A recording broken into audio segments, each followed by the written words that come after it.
കല്ലുനിരയിലെ ഞങ്ങളുടെ ഈ പ്രഭാഷണം കേട്ടുകൊണ്ടിരിക്കുന്ന പ്രിയ സഹോദരങ്ങളെ, ഞങ്ങളിവിടെ ഈ സുവിശേഷ പ്രഘോഷണവുമായി ആദ്യമായി എത്തുകയാണ്. പ്രത്യേകിച്ച് ഈ കല്ലുനിര എന്ന സ്ഥലത്തെക്കുറിച്ച് കഴിഞ്ഞ ആഴ്ചയാണ് ഞാൻ അറിഞ്ഞത്. കഴിഞ്ഞ ആഴ്ച ഇവിടെ ഞങ്ങളുടെ ലീഡർ എന്നോട് വിളിച്ചു പറഞ്ഞു, കല്ലുനിര എന്ന സ്ഥലത്ത് നമുക്ക് വരുന്ന ഞായറാഴ്ച 5 മണി മുതൽ 7 മണി വരെ നമുക്ക് സുവിശേഷം പ്രഘോഷിക്കണം. അപ്പോൾ എനിക്ക് സന്തോഷമായി. ഈ വിലങ്ങാട് മേഖലയാണെന്ന് പറഞ്ഞു. അപ്പോൾ ഈ ഒരു മേഖലയിൽ ഈ കല്ലുനിര എന്ന സ്ഥലത്ത് ഞാൻ ആദ്യമായിട്ട് എത്തി. നിങ്ങളെയൊക്കെ കാണാൻ, നിങ്ങളോട് ഒരു അല്പസമയം സംസാരിക്കാൻ, സംവദിക്കാൻ, പങ്കുവെക്കാൻ, യേശുവിൻ്റെ സ്നേഹം പറയാൻ ഒക്കെ അവസരം കിട്ടിയതിന് ദൈവത്തിന് നന്ദി പറയുക. ഇതുപോലെ തന്നെയുള്ള ഒരു കൊച്ചു പ്രദേശമാണ് എൻ്റെ നാട്. ചക്കിട്ടപ്പാറ പഞ്ചായത്തിലെ നരിനട എന്ന ദേശത്താണ് ഞാനുള്ളത്. ഇത്രയും ഞാൻ ആമുഖമായി പറഞ്ഞത്, എനിക്ക് ഈ ഗ്രാമ അന്തരീക്ഷം അല്ലെന്നുണ്ടെങ്കിൽ ഈ കൊച്ചു അന്തരീക്ഷം എനിക്ക് വളരെ സന്തോഷകരമായി, മനസ്സിന് വളരെ ഒരു സന്തോഷം കിട്ടിയതുകൊണ്ടാണ്. ഞാൻ ആമുഖമായിട്ട് വേറെ ഒന്നും പറയുന്നില്ല. ദൈവത്തെക്കുറിച്ചും ദൈവസ്നേഹത്തെക്കുറിച്ചും ഒക്കെ എനിക്ക് മുമ്പ് സംസാരിച്ച ഞങ്ങളുടെ ലീഡേഴ്സ് വചനത്തിൻ്റെ അടിസ്ഥാനത്തിൽ, ബൈബിളിൻ്റെ അടിസ്ഥാനത്തിൽ യേശുക്രിസ്തുവിൻ്റെ പ്രബോധനങ്ങളെല്ലാം വളരെ ശക്തിയുക്തം കുറച്ച് സമയം കൊണ്ട് സംസാരിച്ചു. ഞാൻ പറയുവാൻ ആഗ്രഹിക്കുന്നത് പാപികളെ സ്നേഹിക്കുകയും പാപത്തെ വെറുക്കുകയും ചെയ്യുന്ന ഒരു ദൈവത്തെക്കുറിച്ചാണ്. ഇത് ഞാൻ പറയാനുള്ള കാരണം, ഞാനൊരു മഹാപാപിയായിരുന്നു. എൻ്റെ യൗവനകാലം ഒരു 19 വയസ്സ് മുതൽ ഒരു 40 വയസ്സ് വരെ യൗവനത്തിൻ്റെ ആ ഒരു തിളപ്പിൽ ഞാൻ ചെയ്യാത്ത ഒരു പ്രവൃത്തികളുമില്ല, ഞാൻ പറയാത്ത ഒരു കാര്യങ്ങളുമില്ല, ഞാൻ കടന്നു ചെല്ലാത്ത ഒരു മേഖലകളുമില്ല. അങ്ങനെ പോയ ഒരു സാഹചര്യത്തിൽ നിന്ന് എൻ്റെ ഒരു 40ാമത്തെ വയസ്സിൽ ഒരു പ്രത്യേക ടേണിംഗ് പോയിന്റിൽ, ഞാനൊരു സന്നിഗ്ധ ഘട്ടത്തിൽ, അല്ലെന്നുണ്ടെങ്കിൽ ഇപ്പോൾ ഇവിടെ നേരത്തെ ഒരു പാട്ടിൽ സൂചിപ്പിച്ച പരീക്ഷ എൻ്റെ ദൈവം അനുവദിച്ചാൽ ആ പരീക്ഷ നമുക്ക് കൂടുതൽ ശക്തി തരാൻ വേണ്ടി, നമ്മളെ കൂടുതൽ പ്രചോദനം നൽകാൻ വേണ്ടി ഉപയോഗിക്കുന്നു എന്നുള്ള ഒരു സഹനത്തിൻ്റെ ഒരു പാട്ടാണ് ഇവിടെ പാടിയത്. അപ്പം അതുകൊണ്ട് നമ്മുടെ ജീവിതത്തിൽ എന്തെല്ലാം സംഭവിച്ചാലും നമുക്ക് ഒരു ദൈവവിശ്വാസവും ദൈവത്തിലൊരു ആശ്രയത്വബോധവും ഉണ്ടെങ്കിൽ ദൈവം നമ്മെ വീണ്ടും കൈപിടിക്കും ഏത് തകർച്ചയിൽ നിന്നും. അപ്പോൾ എൻ്റെ ജീവിതത്തിൻ്റെ തകർന്ന വഴികളിലൂടെ ഞാൻ മുന്നോട്ട് പോയതിന് ശേഷം തിരിച്ചു വന്ന ഒരു സാഹചര്യം, യേശുവിനെ കണ്ടെത്തുന്നതിന് മുമ്പ് എന്നൊരു ചരിത്രം എനിക്കുണ്ട്, യേശുവിനെ കണ്ടുമുട്ടിയതിന് ശേഷം എന്ന ഒരു ചരിത്രം എനിക്കുണ്ട്. ലോകചരിത്രത്തെ രണ്ടായി യേശു ക്രിസ്തു രണ്ടായി വിഭജിച്ചതുപോലെ, ക്രിസ്തുവിന് മുമ്പും ക്രിസ്തുവിന് ശേഷവും എന്ന് വിഭജിച്ചതുപോലെ, എൻ്റെ വ്യക്തി ജീവിതത്തിൽ ഞാൻ യേശുവിനെ കണ്ടുമുട്ടിയപ്പോൾ, യേശുവിനെ കണ്ടുമുട്ടുന്നതിന് മുമ്പ് എൻ്റെ ജീവിതം എന്തായിരുന്നു? ഈ ഒരു കാര്യം വളരെ ചുരുങ്ങിയ മിനിറ്റുകൾ എടുത്തുകൊണ്ട് എത്രയും പെട്ടെന്ന് ഞങ്ങൾ അവസാനിപ്പിക്കും. ഞങ്ങൾ 7 മണിയോടുകൂടി ഇവിടുന്ന് തിരിച്ചു പോകും. 2 മണിക്കൂർ സമയമാണ് ഞങ്ങൾ ഒരു സ്ഥലത്ത് ഞങ്ങൾ തീരുമാനിച്ചിട്ടുള്ളത്. ആ 2 മണി സമയമാകുമ്പോൾ ഞങ്ങൾ പോകും. അപ്പോൾ ഞങ്ങളൊരു 7 മണിയോടുകൂടി, 7 മണി കഴിയുമ്പോൾ അതിനോടനുബന്ധിച്ച് ഞങ്ങൾ പോവുകയും ചെയ്യും. അപ്പോൾ ഞാനിത് തുടക്കമിടുന്നത് എന്താണെന്ന് വെച്ച് കഴിഞ്ഞാൽ, ഈ 19 വയസ്സിൽ ഞാൻ വിവാഹിതനായി, കല്യാണം കഴിഞ്ഞപ്പോൾ ജോലിയില്ല, കാര്യമായ വിദ്യാഭ്യാസമൊന്നും ഞാൻ ചെയ്തിട്ടില്ല. അങ്ങനെ ഒരു ജോലി അന്വേഷിച്ച് ഞാനിങ്ങനെ നാട് തെണ്ടി നടന്നു കഴിഞ്ഞപ്പോൾ എനിക്കൊരു കള്ളുഷാപ്പിലാണ് പ്രിയരെ ഒരു ജോലി കിട്ടിയത്. കള്ളുഷാപ്പിൽ ജോലി കിട്ടി കുറച്ച് നാൾ കഴിഞ്ഞപ്പോൾ കുറേശ്ശെ മദ്യപിക്കാൻ തുടങ്ങി. അതുവരെ മദ്യപാനശീലമൊന്നും ഇല്ലായിരുന്നു. മദ്യപിക്കാൻ തുടങ്ങി, പുകവലി ശീലം തുടങ്ങി. അങ്ങനെ ക്രമേണ വളരെ പെട്ടെന്ന് തന്നെ ഞാനൊരു കള്ളുകുടിയനായി മാറി. ഞാനിവിടെ ഇരിക്കുമ്പോൾ, ഇവിടെ വന്ന ഉടനെ തന്നെ ആദ്യം പരിചയപ്പെട്ട ഈ സജീവനെ ഓർക്കുകയാണ്. കണ്ടോ, ഈ സജീവനെ ഇരുന്നിട്ട് ഈ സുവിശേഷം കേൾക്കുക. കാരണം ഇതിനൊരു മാസ്മര ശക്തിയുണ്ട്. തകർന്ന ജീവിതങ്ങളുടെ ഇടയിലേക്ക്, പ്രത്യാശ നശിച്ച വ്യക്തികളിലേക്ക്, നിരാശ ബാധിച്ച വ്യക്തികളിലേക്ക് സുവിശേഷത്തിൻ്റെ സന്ദേശം, സ്നേഹം കടന്നു ചെല്ലുമ്പോൾ അതിലൊരു വലിയ ഒരു തീക്ഷ്ണത ഉള്ളിൽ കിടപ്പുണ്ട്. നമ്മുടെ ഹൃദയത്തിൻ്റെ ഉള്ളിൽ നിന്ന് ജ്വലിക്കുന്ന ഒരവസ്ഥ. അപ്പം ഞാൻ പറഞ്ഞു വന്നത്, അങ്ങനെ ഷാപ്പിൽ ജോലിയായിട്ട് മുന്നോട്ട് പോയി. ആ കാലത്ത് ചാരായമുണ്ടായിരുന്നു. അങ്ങനെ കള്ളുഷാപ്പിനോടനുബന്ധിച്ച് വേറൊരു മുറിയെടുത്ത് ചാരായം ഞാൻ കമ്മീഷൻ വ്യവസ്ഥയിൽ തുടങ്ങി ചാരായവും വിൽക്കാൻ തുടങ്ങി. അങ്ങനെ ചാരായവും കള്ളും എൻ്റെ തന്നെ സ്ഥലത്ത് ഞാൻ കെട്ടിയുണ്ടാക്കിയ 2 മുറി പീടികയിൽ വിൽപ്പന ആരംഭിച്ചു. അങ്ങനെ കുറച്ചു നാൾ മുന്നോട്ട് പോയപ്പോൾ ലഹരി മരുന്നുകൾ ഞാൻ ഉപയോഗിക്കാൻ തുടങ്ങി. കഞ്ചാവ്, അന്ന് ഏറ്റവും മാരകമായ ബ്രൗൺ ഷുഗർ എന്ന പദാർത്ഥമാണ് ഞങ്ങൾ ഉപയോഗിക്കുക. കഞ്ചാവ്, ബ്രൗൺ ഷുഗർ.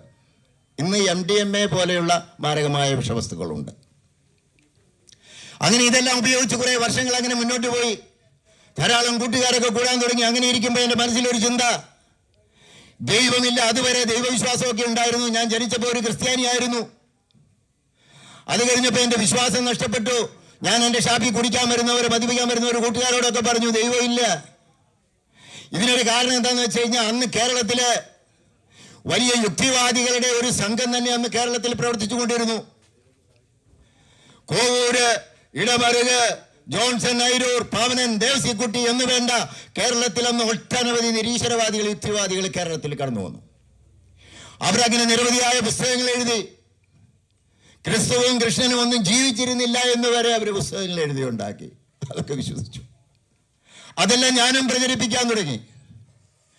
അങ്ങനെ ഇതുമായിട്ട് കുറച്ചു കാലം മുന്നോട്ട് പോയി. അങ്ങനെ മുന്നോട്ട് പോയപ്പോൾ എനിക്ക് തോന്നി, ഈ ലോക ജീവിതത്തിൽ എത്രയോ ആളുകളാണ് ദാരിദ്ര്യത്തിൽ കഴിയുന്നു, പട്ടിണിയിൽ കഴിയുന്നു. എന്നാൽ എത്രയോ ആളുകൾ ധനവാന്മാര്, കോടീശ്വരന്മാര് ഉല്ലസിച്ച് സുഖിച്ച് ജീവിക്കുന്നു. ഇതിനൊരു മാറ്റം വരുത്തണം. അങ്ങനെ വിപ്ലവ പ്രസ്ഥാനത്തിലേക്ക് പോയി. കമ്മ്യൂണിസ്റ്റ് പ്രസ്ഥാനത്തിലേക്ക് കടന്നു ചെന്നു. കമ്മ്യൂണിസ്റ്റ് പ്രസ്ഥാനത്തിൽ നിരവധി വർഷങ്ങൾ പ്രവർത്തിച്ചു. കുറഞ്ഞ കാലം കൊണ്ട് തന്നെ എൻ്റെ നാട്ടിലെ ഒരു പ്രാദേശിക നേതാവായി ഞാൻ വളർന്നു. എന്തിനും ഏതിനും എനിക്ക് കൂട്ടുകാർ, സഹപ്രവർത്തകർ, ശരി ചെയ്താലും തെറ്റ് ചെയ്താലും അതിനെല്ലാം നമുക്ക് സപ്പോർട്ട് ചെയ്യുന്ന കൂട്ടുകാർ ഇഷ്ടം പോലെ. അങ്ങനെ എൻ്റെ നാട്ടിലും ആ പരിസരങ്ങളിലും പേരാമ്പ്ര, കുറ്റിയാടി, കൂരാച്ചുണ്ട്, അങ്ങനെയുള്ള മലയോര മേഖലകളിലെല്ലാം ഞങ്ങൾ കൂട്ടുകൂടി നടന്ന് പല കുഴപ്പങ്ങളും ഉണ്ടാക്കി. വീണ്ടും അങ്ങനെ മുന്നോട്ട് പോയി. അപ്പോൾ എൻ്റെ തലയിൽ ഒരു ചിന്ത, കമ്മ്യൂണിസ്റ്റ് പ്രസ്ഥാനത്തിനൊന്നും ഈ ലോകത്തെ എല്ലാവരെയും സത്യത്തിലേക്കൊന്നും കൊണ്ടുവരാൻ പറ്റിയല്ല. അപ്പോഴാണ് നക്സലൈറ്റ് ചിന്ത എൻ്റെ മനസ്സിലേക്ക് കടന്നു വന്നു. എന്നാൽ നക്സലായിക്കളയാം. അങ്ങനെ നക്സൽ പ്രസ്ഥാനത്തിൽ പ്രവർത്തിക്കാൻ തുടങ്ങി. നക്സൽ പ്രസ്ഥാനത്തിൽ അധികകാലം പ്രവർത്തിക്കേണ്ടി വന്നില്ല. ഒരു നക്സൽ കേസിൽ പോലീസ് വളരെ പെട്ടെന്ന് തന്നെ, കായണ്ണ പോലീസ്, ഒരുപക്ഷെ നിങ്ങളറിയും, ഇന്നത്തെ കൂരാച്ചുണ്ട് പോലീസ് സ്റ്റേഷൻ, അറസ്റ്റ് ചെയ്ത് ലോക്കപ്പിലാക്കി അതിക്രൂരമായി മർദ്ദിച്ചു. ലോക്കപ്പിൽ നിരവധി ദിവസങ്ങൾ പോലീസിന്റെ എല്ലാ വിധത്തിലുള്ള മർദ്ദന മുറകളും എൻ്റെ ശരീരത്തിൽ അവർ പ്രയോഗിച്ചു. ബോധം നശിച്ചു. നിരവധി ദിവസം ലോക്കപ്പിൽ കിടന്നു. ബോധം നശിച്ചിങ്ങനെ കിടന്നപ്പോ പോലീസ് വിചാരിച്ചു ഇവൻ ഇനി രക്ഷപ്പെടുകയല്ല, ഇവനെ മരണത്തോടടുക്കുകയാണ്. പോലീസ് എന്നെ ഒരു വിധന സ്ഥലത്ത് കൊണ്ടുപോയി ഉപേക്ഷിച്ചു. എപ്പോഴോ ബോധം വീണ്ടും കിട്ടി. ഞാൻ വീണ്ടും ഞാൻ നടത്തുന്ന കള്ളുഷാപ്പിൽ വന്നു. എൻ്റെ പ്രവർത്തനം ആരംഭിച്ചു. കള്ളും ചാരായ വിൽപ്പന ആരംഭിച്ചു. പക്ഷെ അതുവരെ ഇല്ലാതിരുന്ന കടുത്ത ഒരു വിദ്വേഷം എനിക്ക് പൊതുവെ ജനങ്ങളോട്, പ്രത്യേകിച്ച് പോലീസിനോട് വെറുപ്പായി. പോലീസ് വാഹനം അതിനുശേഷം എവിടെ കണ്ടു കഴിഞ്ഞാലും, ഇതുപോലെ തെരുവോരങ്ങളിലോ എൻ്റെ കണ്ണിൽ എവിടെ പെട്ടു കഴിഞ്ഞാലും പോലീസ് വാഹനത്തിന്റെ മുന്നിൽ ചാടി വീഴും. അവരുമായിട്ട് സംഘർഷത്തിൽ ഏർപ്പെടും. അവർ വീണ്ടും പിടിക്കും, അടിക്കും, ലോക്കപ്പിലിടും, പുതിയ കേസുകൾ ചാർജ് ചെയ്യും. ഇങ്ങനെ എണ്ണമറ്റ കേസുകൾ. പോലീസിനോട് മാത്രമല്ല, പിന്നെ എനിക്ക് എല്ലാവരോടും വെറുപ്പായി. അതുവരെ എന്നോടൊപ്പം കൂട്ടുകൂടി നടന്നിരുന്നവർ കള്ളു കുടിച്ചും ചാരായം കുടിച്ചും ലഹരി മരുന്നുകൾ ഉപയോഗിച്ചും കൂട്ടുകൂടി നടന്നവരൊക്കെ ഒന്നൊന്നായി പതുക്കെ പതുക്കെ ഉപേക്ഷിക്കാൻ തുടങ്ങി. ഞാൻ ക്രമേണ ഒറ്റപ്പെടാൻ തുടങ്ങി. ഞാൻ ഒറ്റപ്പെടുന്നതിനനുസരിച്ച് എൻ്റെ പഴയ കൂട്ടുകാരോടൊക്കെ ഞാൻ വഴക്കുണ്ടാക്കി. എണ്ണമറ്റ കേസുകൾ അതിൻ്റെ പേരിലെല്ലാം ചാർജ് ചെയ്യപ്പെട്ടു. അങ്ങനെ ഈ കേസുകളുമായിട്ട് മുന്നോട്ട് പോയി. നിരന്തരമായ മദ്യപാനം മൂലം അതിനിടയ്ക്ക് മാരകമായ ലിവർ സിറോസിസ് എന്ന മാരകമായ രോഗം ബാധിച്ചു. ഹോസ്പിറ്റലിൽ അഡ്മിറ്റ് ചെയ്യപ്പെട്ടു. മെഡിക്കൽ കോളേജില് ഡോക്ടർമാർ പരിശോധിച്ച് പറഞ്ഞു, നീ ഇനി 6 മാസത്തിൽ കൂടുതൽ ജീവിച്ചിരിക്കുകയില്ല, നിന്റെ ലിവർ തീർന്നു പോയിരിക്കുന്നു. നിരന്തരമായ മദ്യപാനവും ലഹരി മരുന്നുകളുടെ ഉപയോഗവും മൂലം മദ്യപിച്ചും ലഹരി മരുന്ന് ഉപയോഗിച്ചും വീട്ടിൽ ചെന്ന് ഭാര്യയെയും മക്കളെയും ഉപദ്രവിക്കുക സ്ഥിരം പതിവായി. കുടുംബ സമാധാനം നഷ്ടപ്പെട്ടു. ഭാര്യയും 3 പിഞ്ചു കുഞ്ഞുങ്ങളും വീട് വിട്ട് ഇറങ്ങിപ്പോയി. ഒന്നൊന്നായി ഞാൻ ഒറ്റപ്പെടുകയായിരുന്നു. ഭാര്യ ഉപേക്ഷിച്ചു പോയി. എൻ്റെ മാതാപിതാക്കൾ, സഹോദരങ്ങൾ എന്നെ തള്ളിപ്പറഞ്ഞു. കൂട്ടുകാരും വീട്ടുകാരും നാട്ടുകാരും എല്ലാം ഉപേക്ഷിച്ചു. എന്തിനേറെ എൻ്റെ അയൽവക്കത്തുണ്ടായിരുന്ന ഈ ഷാപ്പിന്റെ പരിസരത്ത് ജീവിച്ചുകൊണ്ടിരുന്ന നിരവധി അമ്മമാർ, വീട്ടമ്മമാർ പറഞ്ഞു, ഇവനെ ആരെങ്കിലും ഒന്ന് കൊന്നുകളഞ്ഞാൽ മതിയായിരുന്നു. എന്ന് ശപിച്ച് പ്രാർത്ഥിച്ചവരുണ്ട്. അങ്ങനെ ഈ രോഗാവസ്ഥയിലെ ലിവർ സിറോസിസ് മാരമായ രോഗം ബാധിച്ചു. എല്ലാവരും ഒറ്റപ്പെട്ടു. ഭാര്യയും കുടുംബവും നാട്ടുകാരും വീട്ടുകാരും എല്ലാം ഉപേക്ഷിച്ചു. ആ ഒരു പരിസ്ഥിതിയിൽ എൻ്റെ തലച്ചോറ് ഇങ്ങനെ മന്ത്രിച്ചു, നീ ഇനി ജീവിച്ചിരുന്നിട്ട് കാര്യമില്ല, നീ പോയി മരിക്കുക, നീ ആത്മഹത്യ ചെയ്യ്, നിന്റെ ആരോഗ്യം നശിച്ചു, നിന്റെ വീട്ടുകാരും നാട്ടുകാരും ഭാര്യയും മക്കളും എല്ലാം നിന്നെ ഉപേക്ഷിച്ചു പോയിരിക്കുന്നു, നിന്റെ സാമ്പത്തിക നില തകർന്നിരിക്കുന്നു, എല്ലാം കൊണ്ട് നീ ഒറ്റപ്പെട്ടിരിക്കുന്നു, നിനക്ക് നീ രക്ഷയില്ല, നിരവധിയായ കേസുകളും നിനക്കുണ്ട്, നിന്റെ ആരോഗ്യവും നശിച്ചു. ഇതെങ്ങനെ തലച്ചോറിലിരുന്ന് എൻ്റെ പ്രിയരെ എല്ലാ ദിവസവും ആത്മഹത്യയെക്കുറിച്ച് ചിന്തിക്കാൻ തുടങ്ങി. ആത്മഹത്യയെക്കുറിച്ച് ചിന്തിക്കുമ്പോൾ എപ്പോഴും ഉണ്ട് ഒരു മരണഭയം വരും. അപ്പൊ ഈ മരണഭയത്തിൽ നിന്ന് മുക്തി നേടാൻ വേണ്ടി വീണ്ടും ഞാൻ നടത്തുന്നതായതുകൊണ്ട് ഞാൻ തന്നെ ഏത് സമയത്തും പോയി വീണ്ടും ചാരായവും കള്ളും ഒക്കെ കുടിച്ച് ധൈര്യം സംഭരിക്കും, കഞ്ചാവ് വീടി വലിക്കും. അങ്ങനെ ധൈര്യം സംഭരിച്ചു ഓരോ ദിവസവും ആത്മഹത്യക്ക് പോകും. ആത്മഹത്യ പരാജയപ്പെടും. ബോധം നശിച്ചു പോകുമ്പോൾ പല ആത്മഹത്യകളും പരാജയപ്പെടാനിടയായി. അങ്ങനെ 2-3 പ്രാവശ്യം പല വിധത്തിലുള്ള ആത്മഹത്യ ചെയ്യാൻ വേണ്ടി പോയി പരിശ്രമിച്ച് പരാജയപ്പെടാത്ത ഒരു ആത്മഹത്യക്ക് വേണ്ടി ചിന്തിച്ചു കൊണ്ടിരിക്കുമ്പോ ഇതുപോലെ തെരുവിൽ സുവിശേഷം പറയുന്ന ഒരു മനുഷ്യൻ എൻ്റെ ഷാപ്പിന്റെ നേരെ ഓപ്പോസിറ്റ് താമസിക്കുന്നതാ. അദ്ദേഹം എൻ്റെ ഷാപ്പിന്റെ മുമ്പിലൂടെയൊക്കെ പോകുമ്പോൾ ഈ കള്ള പ്രാർത്ഥനക്കാരൻ എന്ന് പറഞ്ഞ് ഞാൻ ആ മനുഷ്യനെ ഉപദ്രവിച്ചിട്ടുണ്ട്. എന്നെ ഭയപ്പെട്ട് എൻ്റെ ഷോപ്പിന്റെ മുമ്പിലൂടെ വരാതെ വലിയൊരു മല കയറി വട്ടം മുറിച്ച് റോഡിൽ ചാടിയ ആ മനുഷ്യൻ അങ്ങാടിയിലേക്ക് സാധനങ്ങളൊക്കെ വാങ്ങാൻ പോയിക്കൊണ്ടിരുന്നത്. ഞാൻ അന്നൊക്കെ വിചാരിച്ചു എന്നെ ഭയപ്പെട്ടിട്ട് ആ മനുഷ്യൻ നടക്കുക. കണ്ടോ, ഞാൻ അങ്ങനെ അഹങ്കാരിയായിട്ട് നിൽക്കുമ്പോ ഈ മനുഷ്യൻ എൻ്റെ മുമ്പിലേക്ക് കടന്നു വന്ന് എൻ്റെ ഷാപ്പിലേക്ക് കടന്നു വന്ന് എൻ്റെ കരങ്ങളിൽ പിടിച്ച് എൻ്റെ കണ്ണുകളിൽ നോക്കി എന്നോടൊരു ചോദ്യം ചോദിച്ചു, നീ ആത്മഹത്യയെക്കുറിച്ച് ചിന്തിച്ചുകൊണ്ടിരിക്കുകയല്ലേ എന്ന്. നോക്കൂ, ഞാൻ ഉപദ്രവിച്ച വ്യക്തി, എനിക്കിഷ്ടമില്ലാത്ത വ്യക്തി എന്നോട് വന്നിട്ട് പറയാ, നീ ആത്മഹത്യയെക്കുറിച്ച് ചിന്തിച്ചുകൊണ്ടിരിക്കുകയല്ലേ, എന്നാൽ നിനക്ക് രക്ഷയില്ല എന്ന് വിചാരിച്ചുകൊണ്ടൊന്നും നീ ഇരിക്കണ്ട, നിനക്ക് രക്ഷയുണ്ട്, നിന്നെ രക്ഷിക്കാൻ കഴിവുള്ള ഒരു ദൈവമുണ്ട്. നീ നിരീശ്വരവാദിയായി നീ മദ്യപാനത്തിനും മയക്കുമരുന്നിനും മറ്റ് വിവിധ കൊടികളും രാഷ്ട്രീയ പാർട്ടിയുടെ കൊടിയെല്ലാം പിടിച്ച് നീ നടന്നിട്ട് നിനക്ക് രക്ഷയില്ല എന്നാണ് നിനക്ക് തോന്നുന്നതെങ്കിൽ, നീ വിശ്വസിക്കാത്ത, നീ തള്ളിപ്പറഞ്ഞ യേശുക്രിസ്തുവിൽ നീ വിശ്വസിക്കുമെങ്കിൽ നീ അത്ഭുതം ദർശിക്കും. നിനക്ക് രക്ഷയുണ്ട്, നീ പുതിയൊരു സൃഷ്ടിയായി മാറും, നിന്നെ ഒരു പുതിയ സൃഷ്ടിയാക്കി മാറ്റാൻ യേശുക്രിസ്തുവിന് കഴിയുമെന്ന് ആ മനുഷ്യൻ എന്നോട് പറഞ്ഞു. എനിക്ക് അത്ഭുതമുണ്ടായത് യേശുക്രിസ്തുവിന്റെ രക്ഷയിലല്ല, ആ വ്യക്തി ഞാൻ മാത്രം തീരുമാനിച്ചിരുന്ന ആത്മഹത്യാ രഹസ്യം എന്റെ ശത്രു, ഞാൻ ശത്രുവായിട്ട് ഗണിച്ചുകൊണ്ടിരുന്ന ആ മനുഷ്യൻ എങ്ങനെ അറിഞ്ഞു എന്നുള്ളതിനെ കുറിച്ച് എനിക്ക് അത്ഭുതം തോന്നി. ഞാൻ ആ മനുഷ്യനോട് ചോദിച്ചു, നിങ്ങളിത് എങ്ങനെ അറിഞ്ഞു? നിങ്ങൾ പറഞ്ഞത് ശരിയാ? അപ്പോ ആ സഹോദരനോട് പറഞ്ഞു, ഞാൻ നിനക്ക് വേണ്ടി നീ എന്നെ ഓരോ അടിയും ചീത്തയും പറഞ്ഞ് ഷാപ്പിന്റെ മുമ്പിലൂടെ ഓടിക്കുമ്പോ ഞാൻ അന്ന് ഹൃദയം പൊട്ടി ഞാൻ എൻ്റെ ദൈവത്തോട് പ്രാർത്ഥിച്ചിരുന്നു, ഞാൻ യേശുവിനോട് പ്രാർത്ഥിച്ചിരുന്നു, ദൈവമേ ഇവനൊരു മാനസാന്തരം കൊടുക്കണമേ, ഈ കൊള്ളരുതാത്ത ഇവനെ ഈ നാടിനെ വേണ്ടപ്പെട്ടവനായി മാറ്റണമേ, ഇവനൊരു ജീവിതം കൊടുക്കണമേ എന്ന് ഞാൻ നിരവധി ദിവസങ്ങൾ നിനക്ക് വേണ്ടി പ്രാർത്ഥിച്ചു കൊണ്ടിരുന്നു. അങ്ങനെ ഒരു ദിവസം കഴിഞ്ഞ രാത്രി പ്രാർത്ഥിച്ചു കൊണ്ടിരിക്കുമ്പോ ദൈവത്തിന്റെ പരിശുദ്ധാത്മാവ് എന്നോട് സംസാരിച്ചു, നിന്നെ ഉപദ്രവിച്ച ആ വ്യക്തിയോട്, കള്ളുഷാപ്പ് നടത്തുന്ന വ്യക്തിയോട് നീ പോയി പറയുക, ദൈവം നിന്നെ സ്നേഹിക്കുന്നു എന്ന് നീ പറയുക, അവനൊരു മാനസാന്തരം ഉണ്ടാകണം, നീ അവന് വേണ്ടി പ്രാർത്ഥിച്ചതിന് ഞാൻ ഇതാ നിനക്ക് പ്രതിഫലം തരാൻ പോകുന്നു. ഇതാണ് ദൈവത്തിന്റെ പ്രവൃത്തി. നാം ഏത് ശത്രുവിന് വേണ്ടി പ്രാർത്ഥിക്കുമ്പോഴും ആ ശത്രുവിനെ നാം ക്ഷമിച്ച് പ്രാർത്ഥിക്കുമ്പോ നമുക്ക് വലിയ അത്ഭുതങ്ങൾ നമ്മുടെ ജീവിതത്തിലേക്ക് കടന്നു വരും. ആ വ്യക്തി മാറും, പ്രാർത്ഥിക്കുന്ന വ്യക്തി മാറും. അങ്ങനെ ഈ മനുഷ്യൻ പറയാം. അപ്പൊ ഞാൻ ചോദിച്ചു, ഞാനിനി എന്താ ചെയ്യണ്ടേ? സംഗതി ശരിയാ. പറഞ്ഞു, എനിക്ക് കൂടുതലൊന്നും പറയാനില്ല. നീ ഡിവൈൻ എന്ന് പറയുന്ന ചാലക്കുടിയിൽ ഒരു ധ്യാന കേന്ദ്രമുണ്ട്. കുറെ കള്ളുകുടിയന്മാരെ, തെമ്മാടികളെ, ലഹരി മരുന്നുകൾ ഉപയോഗിക്കുന്നവരെ, നിരാശ ബാധിച്ച് ജീവിതം നശിച്ചവരെ, ഒരുപാട് വ്യക്തി ജീവിതങ്ങളെ അവിടുന്ന് രക്ഷപ്പെടുത്തി വിട്ടിട്ടുണ്ട്. അങ്ങനെയുള്ള ഒരു സ്ഥലത്ത് എന്നെ പറഞ്ഞു വിട്ടു. അവിടെ പോയി ഞാനൊരു ധ്യാനം കൂടി.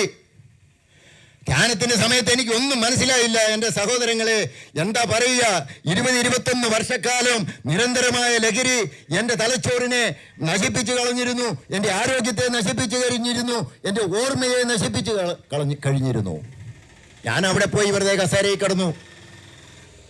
ആദ്യമായിട്ട് എൻ്റെ തളർന്നുപോയ ശരീരത്തിന് ഈ കസേരയിൽ ഞാൻ മയങ്ങിക്കിടക്കുമ്പോൾ യേശുവിന്റെ ശക്തിയുള്ള ഒരു അഭിഷേകം ഒരു അത്ഭുതം എൻ്റെ ജീവിതത്തിൽ നടക്കുകയാണ്. പോലീസിന്റെ മർദ്ദനം മൂലം തകർന്ന ജീവിതം, എൻ്റെ തളർന്നുപോയ ശരീര കസേരയിൽ നിന്ന് പൂർണ്ണ ആരോഗ്യം എനിക്ക് ലഭിക്കുകയാണ്.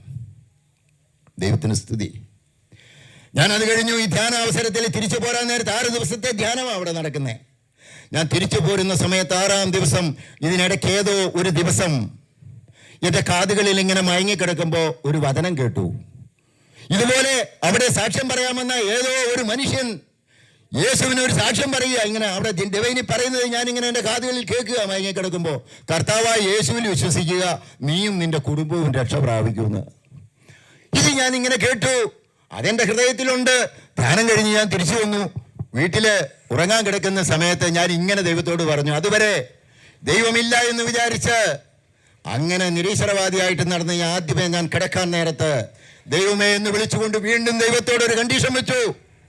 ദൈവമേ, ഞാൻ ഡിവൈൻ ധ്യാന കേന്ദ്രത്തിൽ നിന്ന് കേട്ട വചനം, കർത്താവായ യേശുവിൽ വിശ്വസിക്കുക, നീയും നിന്റെ കുടുംബവും രക്ഷ പ്രാപിക്കുമെന്ന വചനം വിശുദ്ധ ഗ്രന്ഥത്തിൽ ഇപ്പോൾ ഞങ്ങൾ ഇവിടെ വിതരണം ചെയ്തുകൊണ്ടിരിക്കുന്ന വിശുദ്ധ ഗ്രന്ഥത്തില് ഏത് താളിലാണ്, ഏത് അധ്യായത്തിലാണ് ഈ വചനമെന്ന് ഈ രാത്രി ഞാൻ ഉറങ്ങിക്കിടക്കുമ്പോൾ നീ അത്ഭുതകരമായി എനിക്ക് വെളിപ്പെടുത്തി തന്നാൽ ഞാൻ നിന്നിൽ വിശ്വസിക്കും, നിനക്ക് വേണ്ടി വേല ചെയ്യും. ഈ കണ്ടീഷൻ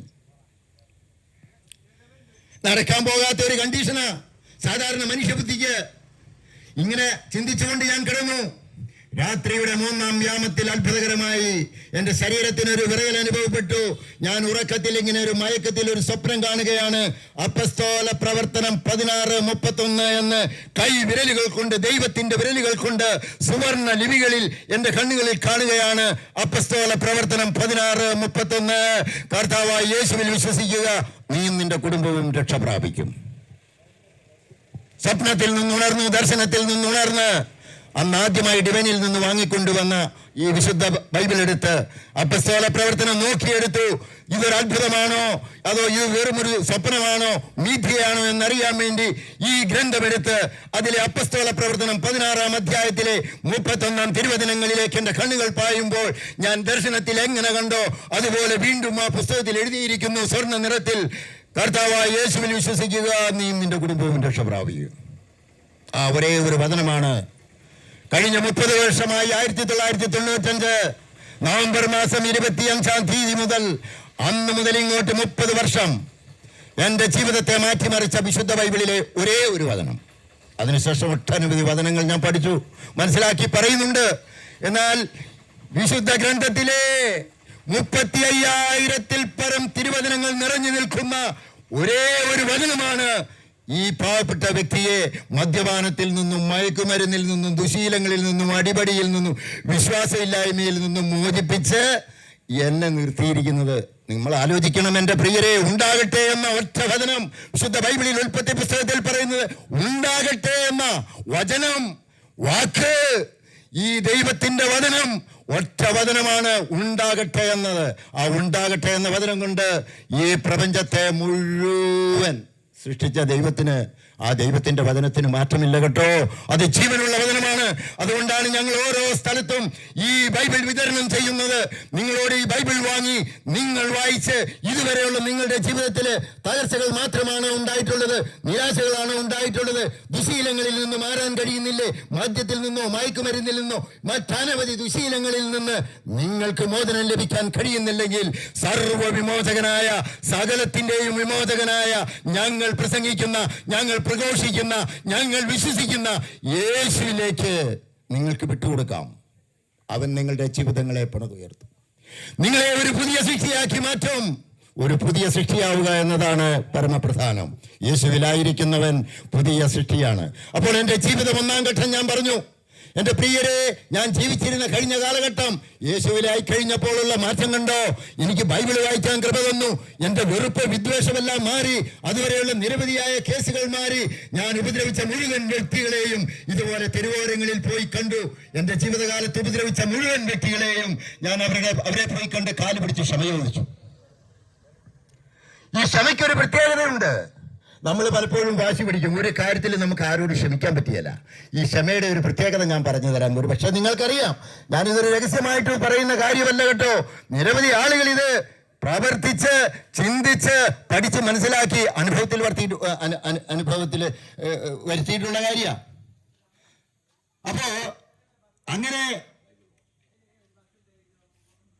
ഈ ബൈബിള് നിരവധി കാര്യങ്ങൾ മനുഷ്യനെ പഠിപ്പിക്കുന്നതാ. ഈ ബൈബിളിൽ നിരവധി വചനങ്ങൾ നിറഞ്ഞു നിൽക്കുകയാ. അപ്പൊ അതുകൊണ്ട് എന്നെ രക്ഷപ്പെടുത്തിയ, നമ്മുടെ നിരാശയിലൂടെ, ദുഃഖത്തിലൂടെ, വേദനയിലൂടെ കടന്നു പോകുന്ന ഒരു ദൈവത്തെയാണ് കേട്ടോ ഞങ്ങൾ പ്രസംഗിക്കുന്നത്. അല്ലാതെ വലിയ ആഡംബരങ്ങളിൽ ഇരുന്ന് ഏതോ അജ്ഞാതമായ ദേശത്തിരുന്നു കൊണ്ട് മനുഷ്യനെ ഭരിക്കുന്ന ദൈവത്തെയല്ല, മറിച്ച് നമ്മോടൊപ്പം നിന്ന് നമ്മുടെ വേദനയിലെ, സങ്കടങ്ങളിലെ, ദുഃഖങ്ങളില്, നിരാശകളിലെല്ലാം നമ്മോടൊപ്പം വഴി നടത്തുന്ന ദൈവത്തെയാണ് നമുക്ക് പരിചയപ്പെടാനുള്ളത്. നമ്മുടെ ഉള്ളിൻ്റെ ഉള്ളിൽ ആ ദൈവത്തിൻ്റെ പരിശുദ്ധാത്മാവ് നമ്മുടെ ഉള്ളിൻ്റെ ഉള്ളിലുണ്ട്. ഞാനൊരു കാര്യം ചോദിച്ചോട്ടെ. നമ്മൾ ഏതെങ്കിലും തെറ്റായ ഒരു കാര്യം നമ്മൾ ചെയ്യാൻ തുടങ്ങുമ്പോൾ നമ്മുടെ മനസ്സിൻ്റെ ഉള്ളിൽ നിന്ന് അത് വേണ്ട നമുക്ക് തോന്നാറില്ലേ? എന്നാലും നമ്മളിലുള്ള തിന്മ കൂടുതൽ രൂഢമൂലമായതുകൊണ്ട് നാം വീണ്ടും അതിലേക്ക് വീണു പോകുന്നു. പാപം, ഇതിനാണ് പാപമെന്ന് യേശു പറഞ്ഞത്. അതുകൊണ്ടാണ് യേശു ബൈബിളിൽ പറഞ്ഞത്, ഞാൻ നീതിമാന്മാരെ അന്വേഷിച്ചല്ല, പാപികളെ അന്വേഷിച്ചാണ് ഞാൻ ഈ ഭൂമിയിലേക്ക് വന്നത്. യേശു പറഞ്ഞു, ഏതെങ്കിലും തത്വ ചിന്തകരോ, ഏതെങ്കിലും ആശയ സമ്പുഷ്ടരായ ഏതെങ്കിലും അങ്ങനെ എന്റെ ജീവിതത്തില് ഞാൻ പുതിയൊരു സൃഷ്ടിയായി മാറുന്നത് ഈ പാപസങ്കീർത്തനം മൂലമാണ്. ക്ഷമ പറയാൻ തുടങ്ങിയപ്പോ, ഈ ക്ഷമ പറയാൻ തുടങ്ങിയപ്പോൾ സംഭവിച്ച ഒരു അത്ഭുതം പറയാം. ഒരത്ഭുതമല്ല, എണ്ണമറ്റ അത്ഭുതങ്ങൾ. ഭാര്യയെ 3 മക്കളും ഉപേക്ഷിച്ചു പോയി എന്നേ. ഒരാഴ്ച കഴിഞ്ഞപ്പോ ഈ 3 മക്കളെയും കയ്യെ പിടിച്ച്, ഒന്നിനെ എളിയിലും വെച്ച് 2 കയ്യിലും പിടിച്ചു ഭാര്യ തിരിച്ചു വരിക. വീണ്ടും ദിവസങ്ങൾ കഴിഞ്ഞപ്പോ അത്ഭുതകരമായ പരിവർത്തനം. നിരന്തരമായ മദ്യപാനവും ലഹരികളിലും അടിമയായിരുന്ന ഞാൻ പരിച്ഛേദം പരിപൂർണമായി എന്റെ ജീവിതത്തിൽ നിന്ന് കർത്താവ് ലഹരികളുടെ ഉപയോഗം എടുത്തു മാറ്റി. ഞാൻ അതിനുവേണ്ടി ഒന്നും ചെയ്തില്ല. എല്ലാ 1-ാം തീയതി ഞാൻ നാളെ മുതൽ കുടി നിർത്തിയാലെന്ന് പറഞ്ഞ് ഒരു ശബ്ദവും ചെയ്തില്ല. ദൈവം അത്ഭുതകരമായി എന്റെ ജീവിതത്തിൽ ഇടപെടാൻ തുടങ്ങി. മദ്യവും മയക്കുമരുന്നുകളും പരിപൂർണമായി ഉപേക്ഷിച്ചു. മാത്രമല്ല, എന്റെ കൈ കൊണ്ട് അനേകായിരങ്ങളെ ഞാൻ മദ്യപിച്ച് എല്ലാ കുടുംബങ്ങളും നശിപ്പിച്ചിട്ടുണ്ട്. ഞാൻ ഊറ്റിക്കൊടുത്തു. ദൈവം എന്റെ ബുദ്ധിയിൽ ഓർമ്മ വന്നു, എടാ നീ എത്രയോ ആളുകളെ, എത്രയോ കുടുംബങ്ങളെ ഈ മദ്യം വിറ്റ് ലഹരി മരുന്നുകൾ കൊടുത്ത് നീ നശിപ്പിച്ചിട്ടുണ്ട്. നീ ഈ പരിപാടി നിർത്ത്. ഞാൻ തയ്യാറായി. ഞാൻ നിർത്തുക കർത്താവേ. അപ്പൊ എനിക്ക് ജീവിക്കാൻ എന്നാ? നീ നിർത്തടാന്ന് പറഞ്ഞു. ഈ പ്രപഞ്ചം മുഴുവൻ എന്റേതല്ലേ, നിനക്ക് ജീവിക്കാൻ എന്നാ കുഴപ്പം? നീ ഒന്ന് നിർത്താൻ പറഞ്ഞു. ഞാൻ ഉടനെ തന്നെ കർത്താവ്, ശരി കർത്താവ് പറഞ്ഞത് കേട്ടു. കള്ള് ഷാപ്പ് അടച്ചു പൂട്ടി, സീൽ ചെയ്തു. അപ്പൊ യൂണിയൻ പണി കിടക്കുക. ആയുഷ്കാലം മുഴുവൻ പെൻഷൻ അടക്കം കിട്ടും. യൂണിയൻ തൊഴിലേ. എല്ലാവരും എന്റെ കൂട്ടുകാര്, ബാക്കി കുടുംബക്കാരൊക്കെ പറഞ്ഞു, യൂണിയൻ പണി കളയരുത്, ഷാപ്പ് കളയരുത്, നീ അങ്ങനെ ജീവിക്കും, നീ ദണ്ടും എന്ന് പറഞ്ഞവരുണ്ട്. പക്ഷേ ഞാൻ കർത്താവിനോട് ചോദിച്ചു, കർത്താവേ അങ്ങ് എന്ത് പറയുന്നു? കർത്താവ് പറഞ്ഞു, പൂട്ടടാ എന്ന് പറഞ്ഞു. പൂട്ടി, സീൽ ചെയ്തു. യൂണിയൻ പണി അങ്ങ് രാജിവെച്ചു പോയി. നിരുപാധികം 2000 യൂണിയൻ പണിയും കളഞ്ഞു. അങ്ങനെ ഈ യൂണിയൻ പണിയും കളഞ്ഞു. ഷാപ്പിന്റെ ബോർഡ് എടുത്ത്, അപ്പൊ കർത്താവിനോട് പറഞ്ഞു, ആ ബോർഡ് എടുത്തിട്ട് ദൈവത്തിന്റെ ജീവനുള്ള വചനങ്ങൾ എഴുതി വെക്കാൻ പറഞ്ഞു ഷാപ്പിന്റെ കെട്ടിടത്തിന്റെ മുമ്പില്. അത് ഞാൻ പുതിയ പെയിന്റ് ഒക്കെ അടിച്ച് നിരവധി ബൈബിളിലുള്ള ഒട്ടനവധി നല്ല പ്രത്യാശ നൽകുന്ന നല്ല വചനങ്ങൾ ഇങ്ങനെ ഇതുപോലെ, എൻ്റെ ഒരു കൊച്ച അങ്ങാടിയാണ്, ഇതുപോലെ അങ്ങാടിയുടെ 2 സ്ഥലത്ത് ഞാനിതിങ്ങനെ നാട്ടിവെച്ചു. അപ്പൊ എന്നെ കണ്ട ആൾക്കാർ പറഞ്ഞു, അതിനു മുമ്പ് എന്റെ സ്വഭാവം കണ്ടിരുന്നു പറഞ്ഞു, ഇവന് ഡിവൈനിൽ പോയി ഒരു ഗാനം കൂടി ഇവന് വട്ട് പിടിച്ചു, ഇവൻ എന്താ ചെയ്തുകൊണ്ടിരിക്കുന്നത്, ഇവന് വട്ടാന്ന് പറഞ്ഞു. അങ്ങനെ നാട്ടുകാർ മുഴുവൻ എന്നെ വട്ടനാക്കി. അപ്പൊ നിങ്ങൾക്ക് ഞാനൊരു കാര്യം പറയാം. ഇങ്ങനെ പറയുമ്പോ ഞാൻ ഈ വെയിലും മഴയും കാലാവസ്ഥ, പ്രതികൂല കാലാവസ്ഥ ഒന്നും നോക്കാതെ ഞാൻ ഈ ദൈവത്തിന്റെ വചനങ്ങൾ ഇങ്ങനെ എഴുതി വെക്കുമ്പോണ്ടല്ലോ, എന്റെ ഉള്ളിൽ എത്ര തീക്ഷ്ണതയാണെന്നറിയോ, എന്തൊരു ലഹരിയാണെന്നറിയോ. 20 വർഷക്കാലം ഞാൻ ഉപയോഗിച്ച അന്ന് ലഭിക്കാമായിരുന്ന എല്ലാ ലഹരിയിലേക്കാൾ എത്രയോ 10,000 മടങ്ങ് അത്ഭുതകരമായ ലഹരിയാണ് ഈ ദൈവസ്നേഹത്തിന്റെ ലഹരി എന്ന് പറയുന്നത്. ദൈവസ്നേഹത്തിന്റെ ലഹരി നമ്മൾ അനുഭവിച്ചു കഴിഞ്ഞാണ്ടല്ലോ, ആ ദൈവത്തിന് വേണ്ടി നമ്മൾ ഭ്രാന്തനാകും. നമ്മുടെ കണ്ണില്, സാധാരണക്കാരന്റെ കണ്ണിൽ അവൻ ഭ്രാന്തനായിരിക്കും. എന്നാൽ ദൈവത്തിന്റെ കണ്ണിൽ ഉണ്ണിയാണ് അവൻ. ദൈവത്തിന്റെ കണ്ണിൽ ഉണ്ണി. ഈ കഴിഞ്ഞ 30 വർഷമായി ഈ കേരളത്തിൽ മാത്രമല്ല, ഇന്ത്യയുടെ വിവിധ സംസ്ഥാനങ്ങളിൽ വിവിധ ഭാഷകള്, വിവിധ ദേശങ്ങള്, വിവിധ ഭാഷകൾ സംസാരിക്കുന്നവര്, വ്യത്യസ്തമായ ജീവിത രീതിയുള്ളവര്, അവരുടെ ഇടയിലെല്ലാം പോയി ദൈവസ്നേഹം പറഞ്ഞുകൊണ്ടിരിക്കുക. അപ്പോൾ ഇവിടെ ചില ആളുകൾ പറഞ്ഞു, അവിടെയൊക്കെ പോയി സുവിശേഷം പറഞ്ഞിട്ടുണ്ടെങ്കിൽ നിന്നെ കൊല്ലും, കഴുത്തു വെട്ടും, അങ്ങനെയൊക്കെയുള്ള പരിപാടിയുണ്ട്, ശൂലം കുത്തിയിറക്കും.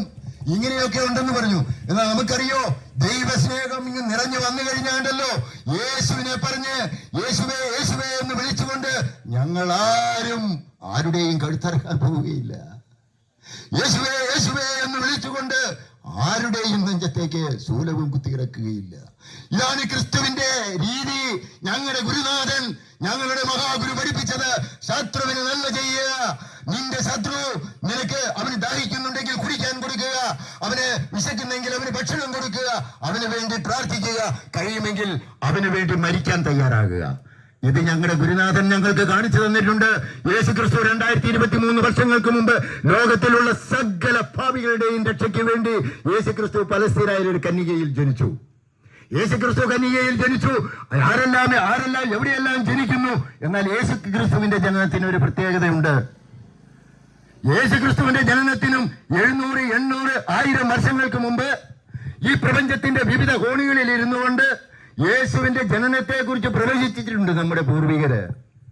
ഈ പ്രവചിക്കാനുള്ള കാരണം എല്ലാ മതങ്ങളും വിളിച്ചു പറയുന്നു, എല്ലാ തത്വസംഹിതകളും വിളിച്ചു പറയുന്നു, മനുഷ്യൻ പാപിയാണ്, മനുഷ്യൻ പാപിയാണ്, മനുഷ്യൻ പാപിയാണ് എന്ന് വിളിച്ചു പറയുന്നു. ഈ പാപത്തിന് പരിഹാരം കാണാൻ അന്ന് നമ്മുടെ പൂർവികര് ചെയ്തത് എന്താണെന്ന് അറിയോ? പക്ഷികളെ ബലിയർപ്പിക്കും, മൃഗങ്ങളെ ബലിയർപ്പിക്കും. എന്തിനേറെ സ്വന്തം കടിഞ്ഞൂൽ കുഞ്ഞുങ്ങളെ പോലും ബലിയർപ്പിച്ചുകൊണ്ട് തങ്ങളുടെ പാപങ്ങൾക്ക് പരിഹാരം നേടാമെന്ന് നമ്മുടെ പൂർവികർ വിശ്വസിച്ചിരുന്നു. ഇനി മുതൽ അത് വേണ്ട. ഒരേ ഒരു ബലി 2023 വർഷങ്ങൾക്ക് മുമ്പ് എഴുതപ്പെട്ടതുപോലെ പ്രവാചകന്മാരാൽ പറഞ്ഞതുപോലെ, പറഞ്ഞ സ്ഥലത്ത് ജനിച്ച്, പറഞ്ഞതുപോലെ ജീവിച്ച്, പറഞ്ഞതുപോലെ മരിച്ച്, പറഞ്ഞതുപോലെ ഉയർത്തെഴുന്നേറ്റ്, പറഞ്ഞതുപോലെ വീണ്ടും വരാനിരിക്കുന്ന ക്രിസ്തുവിനെയാണ് വളരെ സന്തോഷപൂർവ്വം, വളരെ താല്പര്യത്തോടുകൂടി ഈ ദേശത്ത് ഞങ്ങൾ നിന്ന് പ്രസംഗിക്കുന്നത്. ഒരു മാനസാന്തരത്തിന്റെ അനുഭവം നമുക്കുണ്ടാകണം പ്രിയരെ. ഞാൻ അവസാനിപ്പിക്കാൻ വേണ്ടി ആഗ്രഹിക്കുക. ഒട്ടനവധി കാര്യങ്ങൾ എന്റെ ജീവിതത്തിൽ അതിനുശേഷം നടന്നിട്ടുണ്ട്. പക്ഷെ ഇവിടെ സമയപരിമിതി മൂലം ഞാനിവിടെ അവസാനിപ്പിക്കുമ്പോൾ നിങ്ങൾ ഓർക്കണം, ഈ യേശു ക്രിസ്തുവിന്റെ വിശുദ്ധ ബൈബിളിലുള്ള ഓരോ വചനവും ജീവനുള്ളതാണ് കേട്ടോ. അതുകൊണ്ടാണ് ഇത് അറിയാവുന്ന ആളുകള് പലരും ഇവിടെ വന്ന് വിശുദ്ധ ബൈബിൾ വാങ്ങിക്കൊണ്ടു പോയിട്ടുണ്ട്. നിങ്ങൾക്ക് ആഗ്രഹമുണ്ടെങ്കിൽ ഞാനൊരു ശുപാർശ ഞാൻ പറയാം. എന്നെ മാറ്റിയ ദൈവം നിങ്ങളെയും മാറ്റും. നിങ്ങൾക്ക് ഈ ജീവിതത്തിൽ നിന്ന് മാറണമെന്ന് ആഗ്രഹമുണ്ടെങ്കിൽ 50, 60, 70 വർഷമൊക്കെ നാം ഈ ഭൂമിയിൽ ജീവിച്ചില്ലേ? ഞാനൊന്ന് ചോദിച്ചോട്ടെ, 2019 കോവിഡ് 3 വർഷം കൊണ്ട് കോവിഡ് ലക്ഷക്കണക്കിന് ആളുകളെ ഈ ഭൂമിയിൽ നിന്ന് എടുത്തു പോയപ്പോ ഈ കോവിഡിന് പോലും 13 വകഭേദം സംഭവിച്ചെന്നാ ശാസ്ത്രം പറഞ്ഞത്. നമ്മൾ ഇതുവരെ ജീവിച്ചിട്ട് നമുക്കൊരു അവസരം കിട്ടുമ്പോൾ മാറണം. ഒരുപക്ഷേ ഇന്ന് ഞങ്ങൾ ഇവിടെ ദൈവം പറഞ്ഞു വിട്ടിരിക്കുന്നത്, നീ ദേശത്ത് ഞങ്ങൾ സുവിശേഷം പറയുമ്പോ ഞങ്ങളെ പറഞ്ഞു വിട്ടിരിക്കുന്നത് ഈ ദേശത്ത് മാനസാന്തരത്തിന്റെ അനുഭവം ഉണ്ടാകണം. നിരവധി ആളുകള് സത്യദൈവത്തെ തിരിച്ചറിയണം. ലോകരക്ഷകനും ഏകരക്ഷകനും യേശു ക്രിസ്തുവാണെന്ന് തിരിച്ചറിയണം. അതുകൊണ്ടാണ് യേശു പറഞ്ഞത്, ഞാൻ സകല മനുഷ്യരുടെയും ദൈവമാണ്, എനിക്ക് അസാധ്യമായി എന്തെങ്കിലും ഉണ്ടോ? ചിലപ്പോ ഞങ്ങളെ കേൾക്കുന്ന നിങ്ങൾ വിചാരിച്ചേക്കാം, ഈ ബൈബിളും യേശു എന്നൊക്കെ പറയുന്നത് അത് ക്രിസ്ത്യാനികളുടെ ദൈവവും പുസ്തകവും ഒക്കെ അല്ലേന്ന്. അല്ല കേട്ടോ, സകല മനുഷ്യർക്കും വേണ്ടി പിതാവായ ദൈവം തന്റെ മക്കളുടെ നന്മയ്ക്ക് വേണ്ടി ഉണ്ടാക്കപ്പെട്ടിട്ടുള്ള ഭരണഘടനയാണ് വിശുദ്ധ ബൈബിൾ എന്ന് പറയുന്നത്. ഇതൊരു ഭരണഘടനയാണ്, ദൈവരാജ്യത്തിന്റെ ഭരണഘടനയാണ്, ഭൗതിക ലോകത്തിന്റെ ഭരണഘടന അല്ല കേട്ടോ.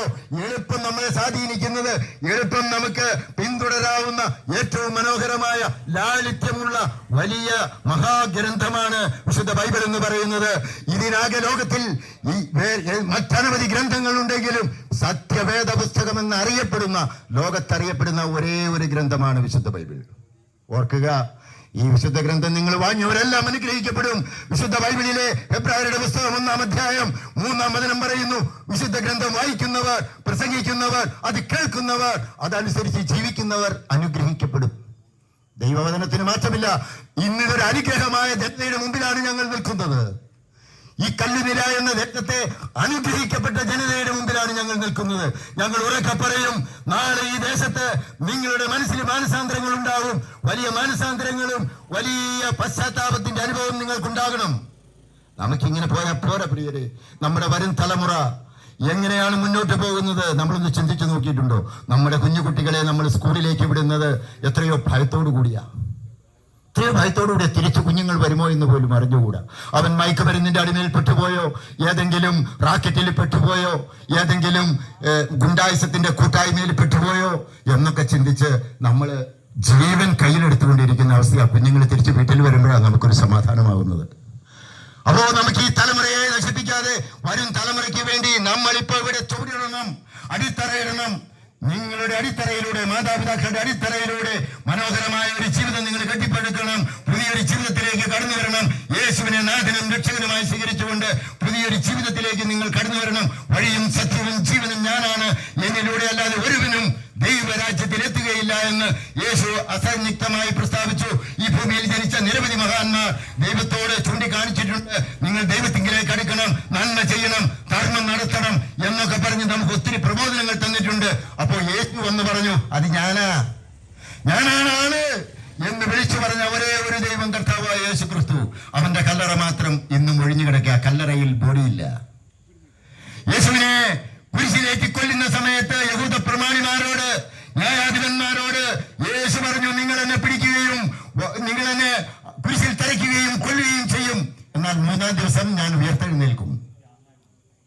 യേശു പറഞ്ഞതുപോലെ 3-ാം ദിവസം യേശു ഉയർത്തെഴുന്നേൽക്കുമെന്ന് പറഞ്ഞപ്പോ, യേശു ഉയർത്തെഴുന്നേൽക്കും, ബോഡി ആരെങ്കിലും എടുത്തുകൊണ്ടുപോയിട്ട് അവൻ ഉയർത്തെഴുന്നേറ്റു എന്ന് പ്രചരിപ്പിക്കുമെന്ന് ഭയന്ന് റോമൻ പട്ടാളം, റോമൻ ഭരണാധികാരി 60 പേരടങ്ങുന്ന ഒരു സൈന്യത്തെ ഈ കല്ലറയ്ക്ക് ചുറ്റും കാവൽ നിർത്തി. ഈ കല്ലറയെ ഭേദിച്ചുകൊണ്ട്, ഈ സൈന്യങ്ങളെ നിഷ്പ്രഭമാക്കിക്കൊണ്ട് അത്യപൂർവ ശോഭയോടെ, ശക്തിയോടെ 400 കിലോഗ്രാം ഭാരം വരുന്ന ഈ കല്ലറയുടെ കവാടം അത്ഭുതകരമായി മാറ്റിക്കൊണ്ട് യേശുക്രിസ്തു ഉയർത്തെഴുന്നേറ്റു. യേശുക്രിസ്തു ഉയർത്തെഴുന്നേറ്റതിനു ശേഷം തന്റെ 12 ശിഷ്യരോടുകൂടി 40 ദിവസം ഇതുപോലെ തന്റെ ആണിപ്പാലേറ്റ് മുറിഞ്ഞ കാലുകൾ ചവിട്ടി പലസ്തീനയിലൂടെ നടന്നു. പ്രിയരെ, തന്റെ നിരവധി ആളുകളുമായിട്ട് പിന്നീട് സംവദിച്ചു. അതിനുശേഷം 41-ാമത്തെ ദിവസം യേശു സ്വർഗാരോഹണം ചെയ്തു. ഞാൻ വീണ്ടും വരുമെന്നൊരു വാഗ്ദാനം യേശു പറഞ്ഞിട്ടുണ്ട്. യേശു പറഞ്ഞ മുഴുവൻ കാര്യങ്ങളും പ്രാവർത്തികമാക്കിയെങ്കിൽ യേശു വരുമെന്ന് പറഞ്ഞത് നമുക്ക് വിശ്വസിക്കാം. കാരണം അതും ഒരു പ്രവചനമാണ്, വാക്കാണ്. യേശു പറഞ്ഞിരിക്കുന്ന, അല്ലെങ്കിൽ യേശുവിനെ കുറിച്ച് പ്രവാചകന്മാർ പറഞ്ഞിരിക്കുന്ന മുഴുവൻ പ്രവചനങ്ങളും പൂർത്തിയായിക്കൊണ്ടിരിക്കുമ്പോൾ, പ്രവചനം എന്ന് പറഞ്ഞാൽ നാളെ നടക്കുന്ന കാര്യം ഇന്ന് പറയുന്നതിനാണ് പ്രവചനം എന്ന് പറയുന്നത്. അപ്പൊ യേശു ക്രിസ്തു വരുമെന്ന് അന്ന് പ്രഖ്യാപിച്ചിട്ടുണ്ട്. യേശു ക്രിസ്തുവിന്റെ വരവിന് സമയമായിരിക്കുന്നു. യേശു ക്രിസ്തുവിന്റെ വരവെങ്കിലേക്ക് ദൈവം സൗജന്യമായി തന്ന നമ്മുടെ ജീവനെ, നമ്മുടെ ആത്മാവിനെ സൗജന്യമായി തന്നെ വിശുദ്ധിയോടുകൂടെ ദൈവസന്നിധിയിലേക്ക് ഏൽപ്പിച്ചു കൊടുത്ത് എന്നും ദൈവത്തോടൊപ്പം നിത്യതയിൽ വാഴാൻ നിങ്ങളെ ക്ഷണിച്ചുകൊണ്ട് ഞങ്ങളുടെ ഈ പ്രഭാഷണം കേട്ട, പ്രത്യേകിച്ച് എന്റെ ഈ സാക്ഷ്യം കേട്ട നിങ്ങൾക്കേവർക്കും കർത്താവായ യേശു ക്രിസ്തുവിന്റെ നിസ്തുല്യ നാമത്തിൽ അഭിവാദനങ്ങൾ അർപ്പിച്ചുകൊണ്ട് നിർത്തുന്നു. നന്ദി, നമസ്കാരം.